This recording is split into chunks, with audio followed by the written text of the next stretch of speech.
বন্ধুরা, আশা করছি তোমরা সবাই ভালো আছো। তোমরা দেখো, মা মাটি দিয়ে একটা কি সুন্দর গণেশ ঠাকুর বানাচ্ছে। এইটা দেখে দেখে বানাচ্ছে।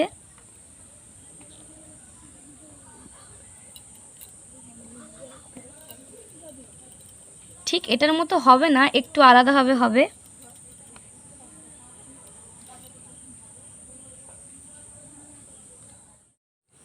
এই গণেশ ঠাকুরটাতে কিন্তু রং করা হবে না, কারণ এটাকে ফাইবার ডাইস করা হবে।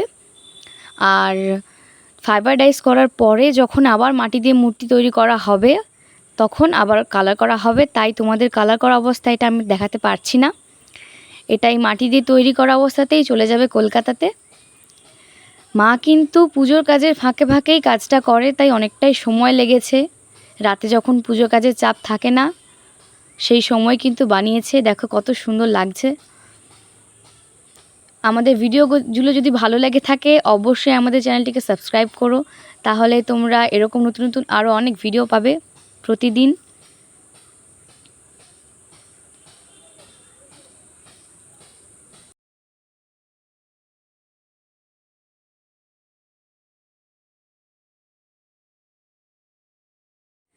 আশা করছি তোমাদের গণেশ ঠাকুরটার মূর্তি অবশ্যই ভালো লেগেছে।